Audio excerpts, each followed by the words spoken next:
Let's demonstrate. Okay, I'm going to take flavor of the week, Hi-Fi, American Hi-Fi, and we're going to degrade it in sample rate this time. And the frequency response is going to drop off. So the first thing you'll notice is that the cymbals and the high frequency stuff starts to disappear.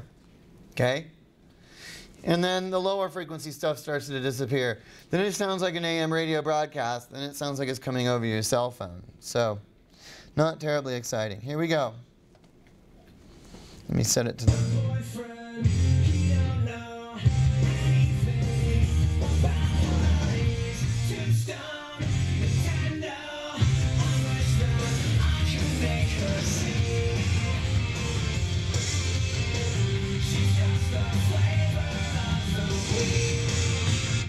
$11K fidelity. Does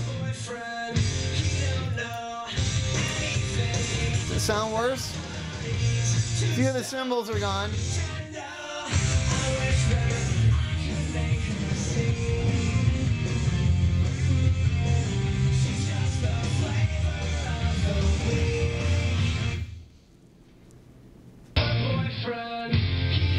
AM fidelity, 11 kilohertz sampling rate. Sounds like AM radio. It's horrible. Now I present to you your cell phone. Here. That's your cell phone, if you got a good one. Here, all the high frequencies are gone. Can't hear any S's.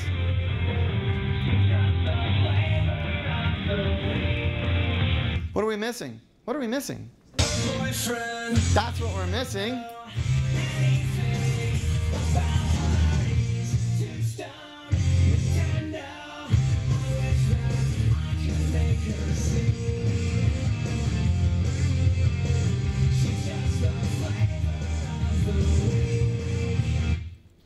Alrighty.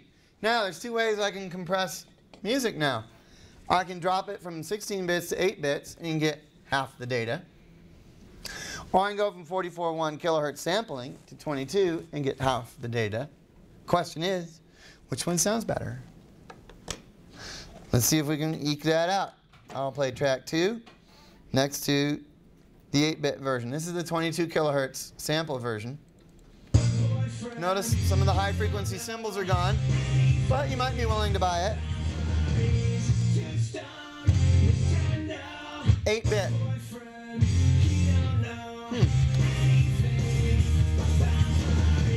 The 8-bit doesn't suffer from the high-end frequency loss. There's a little bit more noise in the recording, which is completely masked by the loudness of the recording. So, the winner is 8-bit it. 8-bit it, I can even convert it to mono and get 1/4 of the room. Now, if I'm on a video game, do I need stereo bass guitar? No, I really don't. It doesn't need to be a stereo file. It can be a mono file, sampled at 22K, sampled at 8-bit, and I can get away with murder. I used to work at a video game company, and then I'd come up with these compositions and these things, and we did it with MIDI, which we'll talk about next. And they said, how in the world are you getting this music out of 300 megabytes? How do you do that? And I'm like, secrets. So I'm going to play the mid-80s song, and then we'll listen to it degraded as well. Ready? This is full fidelity 44.1.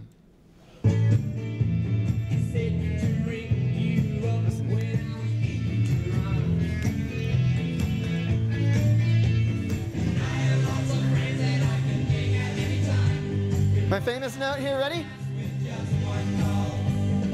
Yeah.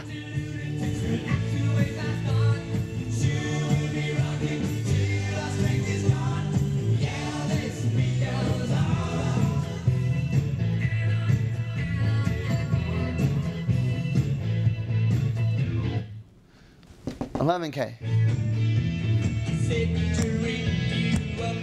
Getting hard to hear the cymbal, isn't it? Tambourine.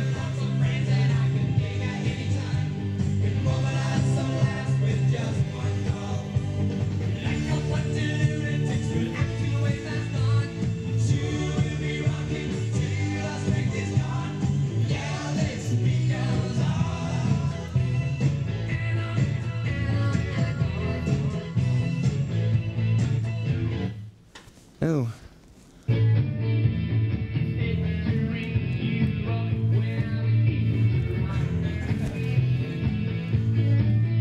Can't even hear it. Wow, tambourine's gone.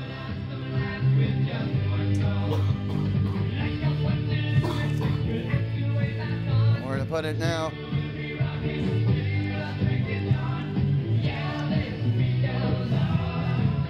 Still hear my organ.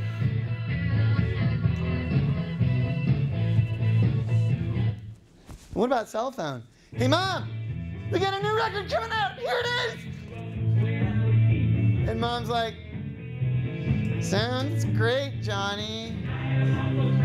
Really, I'm happy for you. Here, all the high frequencies are now gone.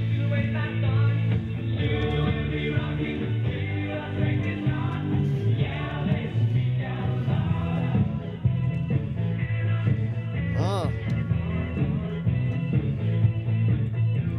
So we come to the question, okay, I can dump half the data by going from 16 to 8-bit, or I can dump half the data going from 44.1 to 22. Which one sounds better?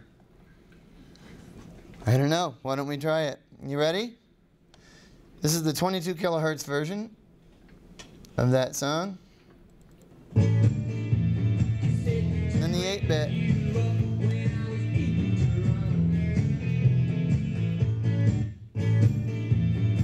Oh yeah, you hear how that's so much nicer? I'll take the 8-bit. 8-bit? Heck yeah. Still do it.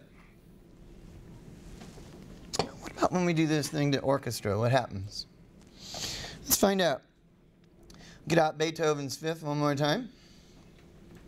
Crank up the volume a little bit.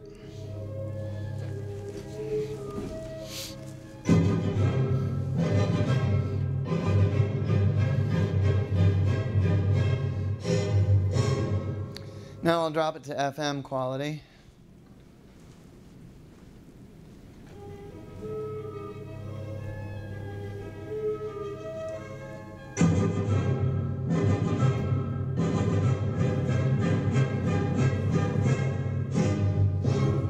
Your ear still buys it, doesn't it? Because your brain knows what violins sound like.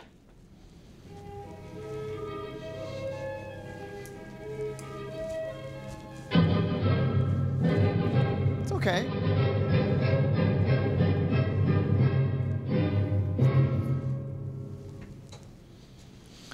Now where are we at?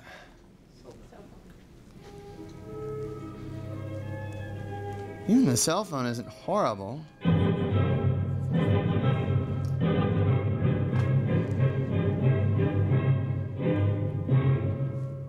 What are we missing?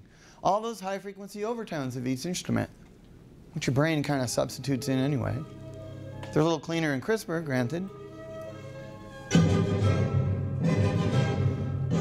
we got the gist of it. But remember how the 8-bit sounded? Listen to this.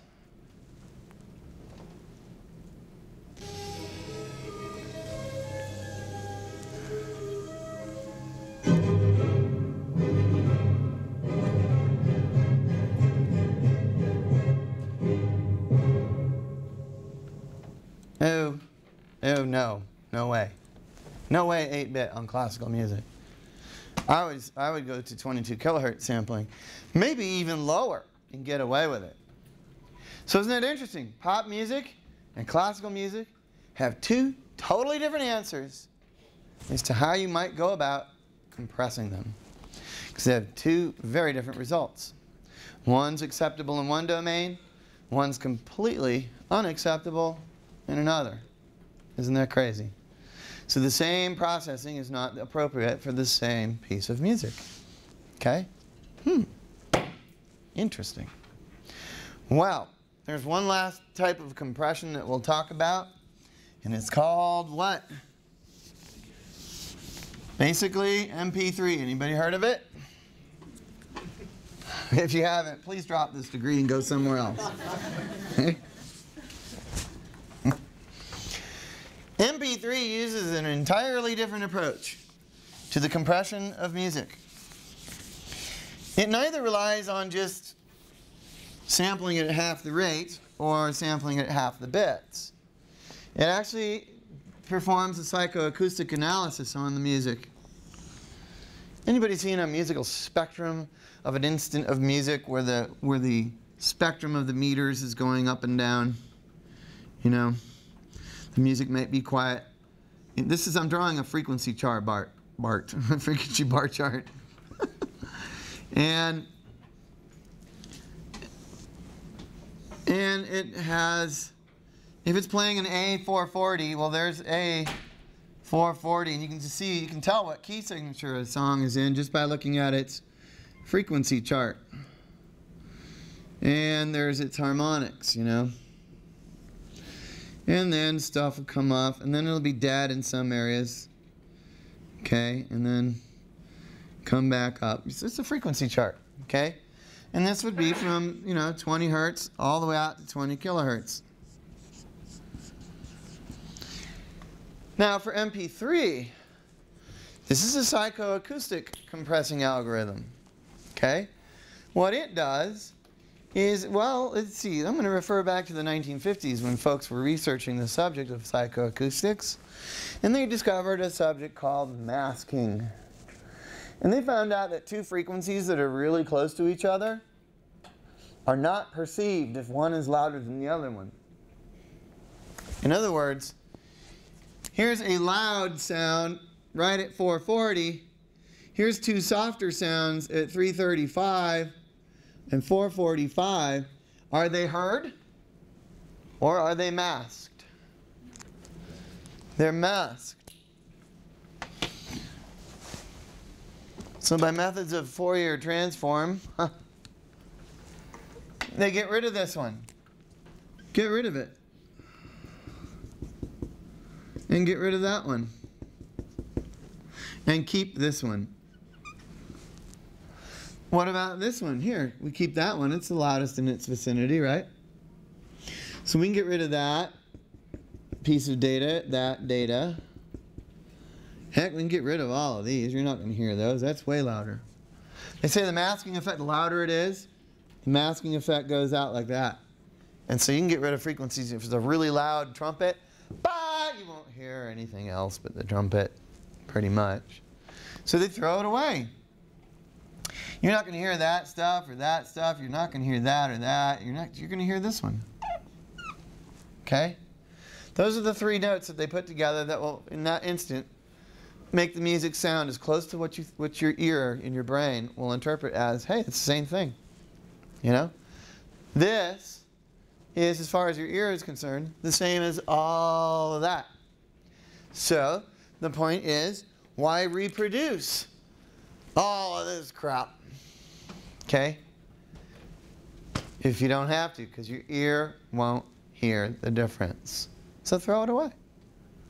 And don't regenerate it. So store the data in the algorithm much more efficiently. Store these 3 points and how loud they are, and regenerate that for that thousandth or so of a second, and then you do it again.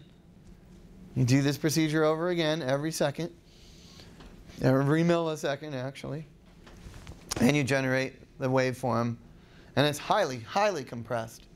It's like, 16 to 3. I mean, it's way, way down. I was just going to ask, is that where tinniness comes from? It is where some of the tinniness comes from. And what they call birdies, an artifact of MP3 compression, is called birdies. And you can hear the kind of tweeting or the, and it's just kind of a glassy sound that you hear in the high cymbals of songs and everything that are MP3'd. I, for one, do not like MP3s. I've been moving forward ever since I was a kid and bought my first cassette deck. Started illegally taping music on the radio. Edison put out a disc unit that was wax. And you could put on this unit and a different recording device. You put the different recorder on here and you put a horn on it. And you could do your home recordings. In 1904. And when you were done with it, you could shave it off with a knife, put on the spindle and then shave it, and you could re-record over it. The world's first re-recordable medium was invented. Nobody knows this. By Edison in 1904. We had recordable medium, right? Well, anyway, that's been the bane of, recording companies ever since. But, I got a good cassette deck, and then I got a really good cassette deck, and then I got a really, really good cassette deck. Then I bought a digital audio tape machine, 44.1, 48 kilohertz sampling. I was in heaven, right? Taping off all my records. Then I bought my first CD, Michael Jackson's Bad album. That was it for me. I had to have it. So I bought Michael Jackson's Bad album. And then you got these computers, and you could rip the CD to hear and everything. And then MP3 came along and turned everything back into cassettes. Took us back about 20 years in audio fidelity. And since I'm an audio guy, I really don't like MP3s. I have like maybe 7 or 8 of them in my collection. I have 10,000 albums and CDs. My entire house is insulated with media. Just put it on the walls. My house is still cold in July from last February's snowstorm because it's still insulated with hundreds of records and CDs against the wall. I'm not a big MP3 fan because I can hear those differences. I can hear the artifacts and everything. I don't mind a 320 kilobit one, but let me show you what different kilobits you might want to pay attention to. There's 56 kilobit per second. Okay. This is a streaming rate, okay? That's used by satellite radio, okay? It's pretty horrible. But they did a lot of research to find out how badly we can squish music and get it down so that people would tolerate it. Well, this is proof that America is going deaf, okay? That they will subscribe to this crap. As one of my students, Lindsay, she says, yeah, it's 106 channels of poo. That's what she calls it, satellite radio. Can't stand it. Okay. The next common one up is 96 or so kilobit. And that's acceptable for speech. Unfortunately, it's acceptable by a lot of the younger generation because I can just fit more of them. They go to Kazaa or some other download site and they're getting all this junk at 56 or 96. And it's horrible sounding stuff. And I even go out to weddings and things, and the DJs and their iPods, are sitting there and they're sending this kind of crap because they don't know. They're too stupid to know where they're getting. What is the pedigree of their music? Me, I want to know if it was recorded on a, this or that. When I was a kid, well, what kind of tape deck do you have? Well, I've got Panasonic. That's not good enough for me. I was a little snot. I'm not going to trade tapes with you. You're a loser. Buy some decent equipment and start taping off the radio, then we'll talk. Until then, out of my way, punk. Right? So, 128 kilobits is that's a minimum acceptable by Wiz's standard. You should not ever purchase off of iTunes anything less than, I don't think iTunes sells anything less than 128. Okay? This is just for totally really crippled bandwidth. You're going to an iPhone, and Real Media is detecting a really low transmission rate. You can switch down to 56 kilobit. Okay, but that's my minimum acceptable. I like to have things up at 160 kilobits. Okay, so when you're dropping down and you are servicing your customer by saying, all right, well, what are you going to do this on? Well, it's a radio commercial. Oh, cool. All right, I'll render it at 160 kilobit and we'll send it out to the radio station through email. I do this all the time. I don't send radio stations 128 because I don't want to put that on the radio and have my name on it, Oh, I did that commercial. Oh, it kind of sucked. Oh, yeah, that's right, I rendered it at 128. That's the minimum. You should be doing 160s. I like 320s. The real people that are real geeks, okay, geeks like me, they like their MP. This is only like 4-to-1 compression. This is like 21-to-1 compression. It's like huge amounts of compression. That's acceptable to me, to my ears. This is the least offensive, acceptable MP3 rate. So when you're in whatever software package you're in and you're about to deliver your material, you can do File, Render As, click on MP3, and then go 128, 96, 3, I think let's do 160. That's going to be good enough for radio stations. But if it's going to go out on the national radio and national cable, you're not going to want to deliver it at 160. You're going to want to deliver that thing at 320. Even if it is a 10-minute upload, deal with it. Just tell them to deal with it. I'm a professional studio here. That's what we put out. And you'll be delivering high-quality content. It's something that you can still stuff into an email, okay? Because when you get up much above 10, 12 megabytes, some of your emails and some of your iPhone downloads won't be accepted if you're not at a cafe somewhere with internet service, right? You just can't download it. You can't download anything on your iPhone greater than 10 megabytes unless you're at an internet connection, right? A wireless. Your wireless will do it for you. But if an app is 10.1 megabytes on my iPhone, I cannot download it just going down the highway. It won't let me do it. Okay? So they don't want people sitting there downloading 100 megabyte files over the network, which is tearing down the network. Okay? So they don't allow it. They don't want it. So I can't mail something from my iPhone. Oh yeah, you want a copy of that commercial I did last week? I have it on my iPhone. Let me mail it to you. Ooh, it's 11 megabytes. Can't do it. Okay? So in this day and age, we're always constantly having to think about what we deliver, how we deliver it, and what is the minimal size that we can get away with in quality. So you're going to be playing this game all the time. The other games you can play is chop it down to 8-bit and chop it down to 22 kilohertz sampling rate and save 4 times. It's the same as going to 320 and deliver a dot wave if you want. And then convert it to mono. That's half again. You know, if your commercial does not need to be delivered in stereo, sometimes it does. Those truck commercials, they need to be in stereo, right? And the rodeo commercials, come on down! One's echoing on both sides of the speaker, right? That's pretty much part of the ambiance of those commercials. If it's not in stereo, it just ain't redneck, is it? So, those are decisions you have to make as an engineer of your final product and decide how it's going to be distributed. So your distribution network, or however you're going to distribute this, could be streaming off of a DVD, off of a video game player. Cool! Tons of bandwidth. Open those channels up. Satellite, you're producing a show. You got hired by Oprah to do the O show on satellite. Okay? You're going to be mashing that final product down. For the most part, it does it for you automatically, but it's pretty mashed. And so, if I'm podcasting, you got to sit there and go, well, how long are people willing to wait on iTunes to download your podcast? Are they going to wait a minute and a half? No, they get sick of it and they'll click cancel, right? How long do you stay on a website before you decide to, I'm out of here?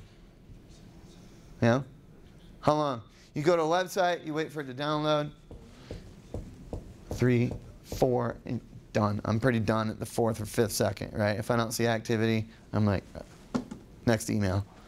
I'm sure that was a really funny thing about grandma's shoes, but I'm just not going to wait to watch it. Okay? So you got to think about the content, how it's going to affect the consumer. Okay? How long that's going to be. You have to be, if you're a program of iPhone's material and your game goes over 10 megabytes, okay? I can't tell you how many times that I saw a cool game or somebody emailed me a cool game. I'm going to download it. And, and I'm downloading and I'm not near a cafe. I can't do it under 10 meg. And I've seen a lot of games that are 10.1. And I'm like, you stupid idiots.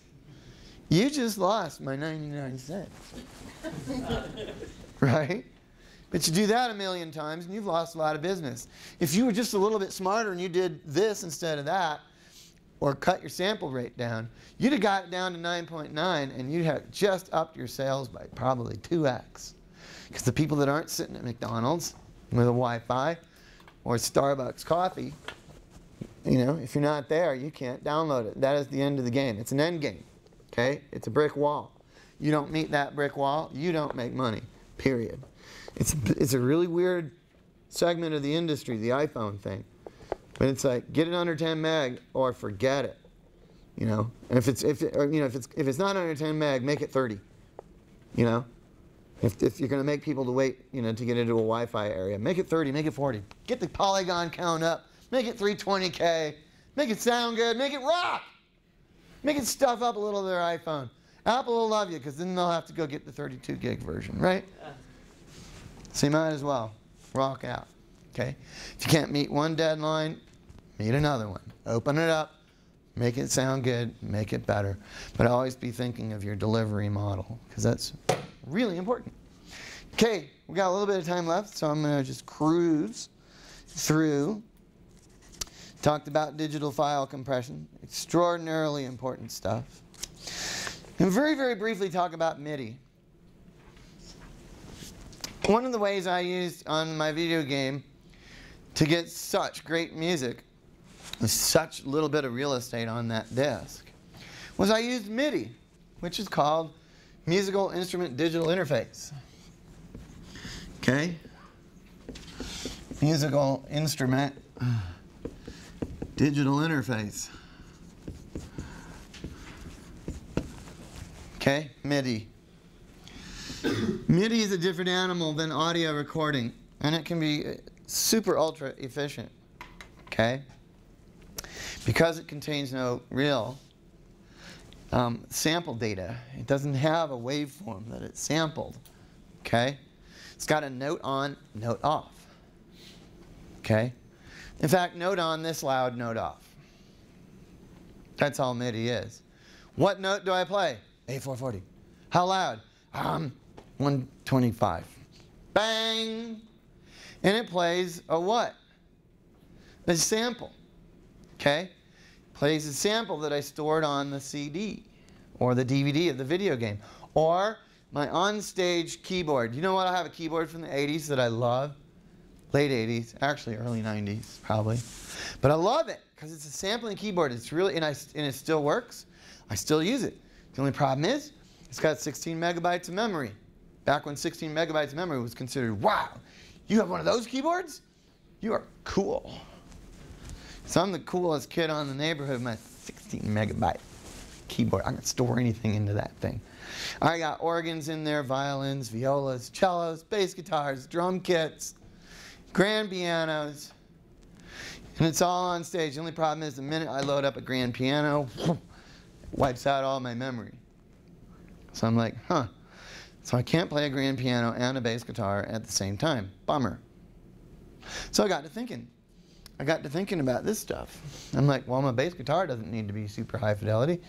Bass guitars only go out to like 2 kilohertz. Their highest note is only like 1 kilohertz. So, I don't know. Sample it at 4K instead of 44.1. I'll save 10 times the data. So I sample that and then put that on a little sample, a little bump, bump, bump. And then I would loop it.